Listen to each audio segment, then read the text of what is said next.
আপনার কথা শুনে খুব ভালো লাগলো। আপনি একটু বলুন আপনার কথা। 80 বছর বয়স, আমি নীলরতন সরকার মেডিকেল কলেজের 1962 ব্যাচ। আমাদেরকে প্রিয়রঞ্জন দাশমুন্সির সাথে লড়াই করে আমাদের এসএফ ইউনিয়ন করতে হয়েছিল। কালকে যখন 500 জন শুধু নীলরতনের আমার বয়সী ডাক্তাররা আমরা উঠে দাঁড়িয়ে 3টে ডিমান্ড ছিল। একটা, we will not allow this to be মানে এরকম ভাবে ডিসপ্লেস। আমরা internationally we have asked for support and we've got it। আজকে বিবিসি নিউজে দেখো জানানো হচ্ছে যদি দরকার হয় এরা না পারলেও আমরা জানিয়ে দেব যে আমরা পশ্চিমবঙ্গে আজকে আমরা কি ধরনের অত্যাচার আমাদের সহ্য করতে হচ্ছে, এবং এদের পেছনে যারা আছে তারা শুধু একটা মাতাল গরিব মানুষ নয়, হি ইজ আ স্টুজ। আর কি আস্পর্ধা যে ধনঞ্জয়ের নাম নিয়ে কথা বলছে।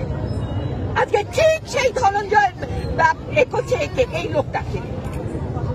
We demand justice, and by justice we mean justice, and we do not also expect that we will get justice by এখানে সমস্ত পুরুষ মানুষদেরকে, সব পুরুষ মানুষদেরকে চিকিৎসা করতে হবে। আমার সাইকিয়াট্রিস্ট চিকিৎসা করতে হবে, খুব ভালো করেই জানি।